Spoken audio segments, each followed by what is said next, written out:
You know the old expression, look before you leap? Well, we've got an expression around here, search before you quote. Why? Well, stick around for today's episode of Life's Potluck Buffet and you'll find out. I'm John Paulus. Thanks for listening. Let me tell you why I'm even talking about this. And it has to do with Google Trends again. Remember yesterday's episode, I talked a little bit about how Lil Yachty and The Weeknd are among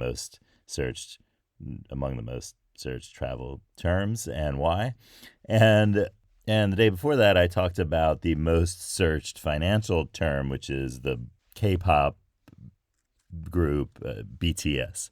So again, search terms and the kind of dissonance between the categorizations of search terms and their relationship to the core meaning of what the search term is. So I recently looked up what some popular searches were for books and literature. And the thing that gets kind of sucked up into that search that kind of has to do with books and literature, but is really more about kind of one-line phrases, is the search for quotes. And so quotes, which is a shorthand for quotations from various, people that have said things. That's the most common search, along with things like Facebook, right? So book is in, Facebook. You get it. The word book is in there. And so, but there's a kind of correlation here too, because the most of the quotes in the past 20 years have, or so, however long Facebook has been around, most of the quotes have ended up as the images on Facebook with the motivational, inspirational quote in it. Also, love quotes are important. So it's not just in English. In Spanish, the number one search is frases. And what are frases, you asked? Well, that's just the Spanish word for what we call quotes in English. So you can tell that there's a very similar thing going on there. Also, love quotes, inspirational quotes, motivational quotes, those are all the top queries in Spanish and English. And, interestingly, the first one in Chinese characters is the word in Chinese that means novel. That's kind of interesting, and it's just what I noticed in the worldwide search terms. It may not be the number one. I happened to notice that the first one in Chinese characters were the characters that are the word for novel, which makes sense in books and literature. And in the books and literature category, the first thing that was recognizable kind of as connected to a book was the name Harry. And I think that's because in the last 20 years, there have been a lot of searches for Harry Potter. And I think also other books written by famous Harrys, like a memoir by a very famous Harry, would also have been kind of swept up into that, I'm sure, under literature. And so and there are others. And for some reason, I think Harry Styles searches kind of got grouped in there as well. Not exactly sure why, but that's that.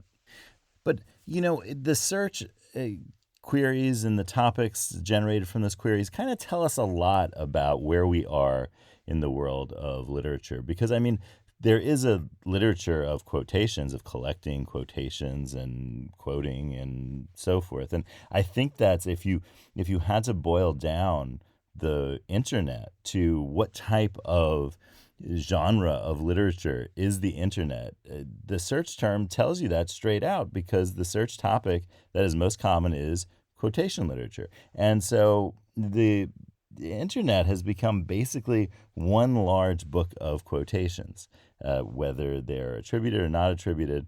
That's how the internet has developed. And our social media sites and our sharing and so forth, uh, even the signatures of people's emails have quotes in them sometimes. And that's an interesting fact that I think that if there's one digital genre, it's the quotation, and that is the genre of the internet and the digital world. Period. Is quotation, and that's really interesting because it's short, it's pithy. There's whole social media platforms that are based around this idea of short, pithy things that people say. But like all instances where you have a lot of information and a lot of people using a lot of information, the misattribution of quotations and also the quoting of them and just all sorts of misunderstandings happen, I would say, not only some of the time, but as a rule. So, as a rule, when I see a quotation and someone attributes it or some website attributes it to a particular person, I kind of think, well, did they actually say that? And if I decide to look into it, they usually didn't. And that's kind of an interesting fact about quotes and quotations and about the most important genre of literature, of the internet, quotation literature.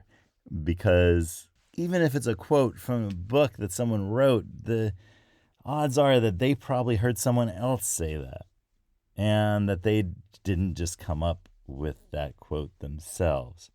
So we kind of attribute these things to a set of people who are kind of like, usually they're dudes who are kind of thought of as being really wise, and that's the way that works, right? So it's usually I usually guess like, well, are you going to attribute this to, if it's in English, I say, oh, will this be Winston Churchill, Mark Twain, Yogi Berra, the baseball player who was known to say funny things, but didn't really say most of those things that are attributed to him.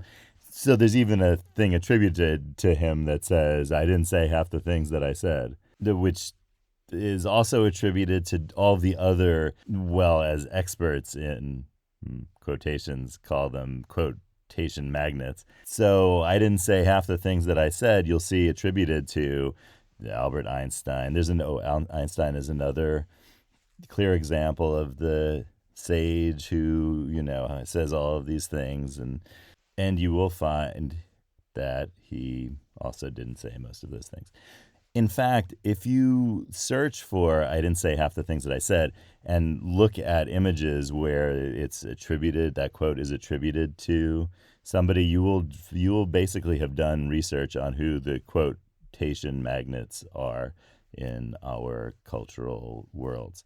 But I wanted to have an example to show you of this. And so I looked into a quote of, well, nobody really, that gets attributed almost exclusively to the United States professional football coach, Vince Lombardi. And so Vince Lombardi, for those of you outside of the United States, I'm talking about American football here, with the one with the funny shaped ball. The guy I'm talking about, Vince Lombardi, is so important to American professional football culture that the trophy that the winner of the Super Bowl, which is like a big American professional football championship game, gets, is called the Vince Lombardi Trophy. And so that gives you a sense of how important Vince Lombardi is to that sport, but also in general to a kind of American cultural outlook that is related to that and related very much to motivational speeches and inspirational quotes and so forth.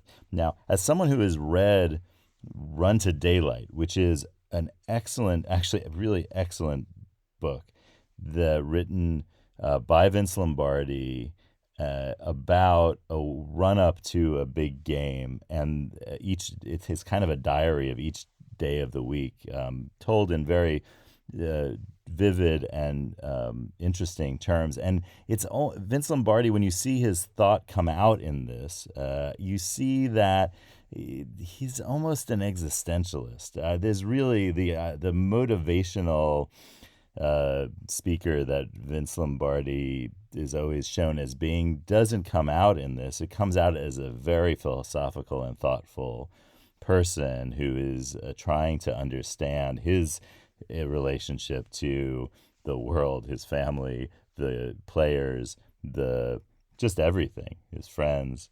It's really actually a surprisingly excellent book. I thought it was just going to be about, the drama of the lead up to this particular game, but it was in real. This is a good review. I should put this on Goodreads, obviously. But anyway, check out that book if you're interested in Vince Lombardi, the existentialist. So here's the quote that I looked at, and it's: "A winner never quits, and a quitter never wins," or some version of that. Sometimes it's winners never quit and quitters never win, or a quitter never wins, etc. You will find that this is almost always attributed to Vince Lombardi. Problem is, Vince Lombardi didn't say this. And also, other things about winning, Vince Lombardi generally did not say them.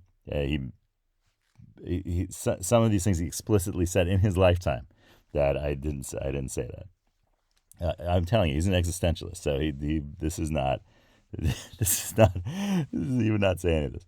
So, okay. So Vince Lombardi, that's off the list. Turns out the New York Magazine ran a story a long time ago in the 70s about a guy named William Sunners, who was the kind of king of all contests. He would enter every and any contest he ever saw. And in that article, it talks about how he won a contest, maybe in 1937 or something like that. That was a motto contest, and he entered into it. A winner never quits, and a quitter never wins. And he won the contest.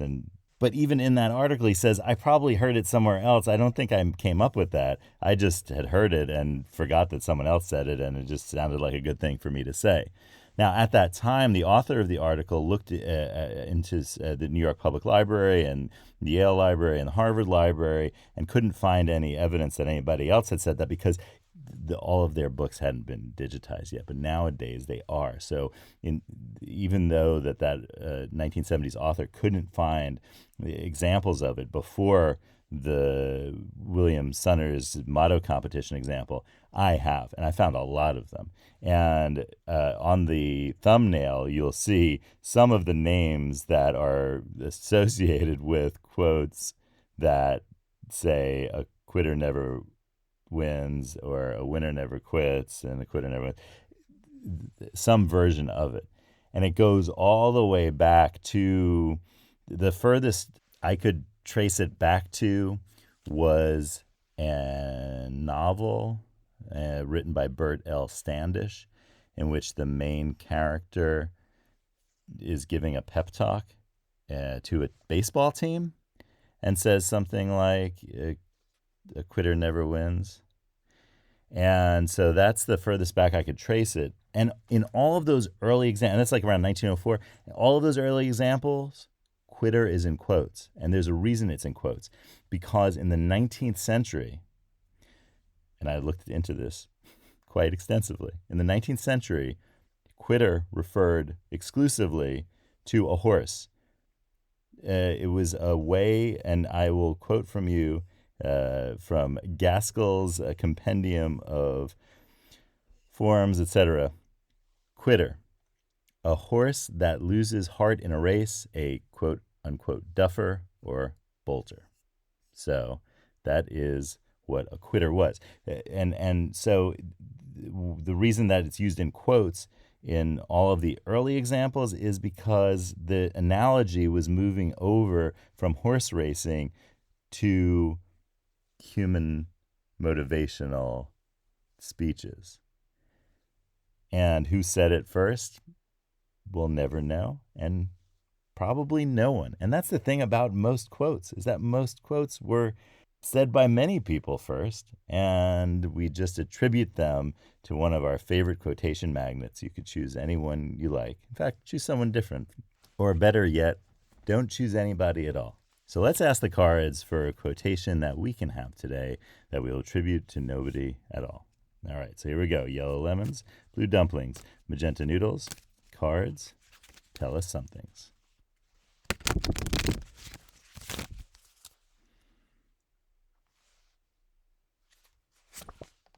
Know when you are really acting like yourself. That's card 12. So that is our saying for today. Know when you are really acting like yourself. And the idea behind this is that when you are willingly going against what you think of as your personality traits, then that is usually because you're entering a situation in which you will flourish. A lot of times we say, oh, well, I'm just going to avoid that situation because my tendency says I should not do that.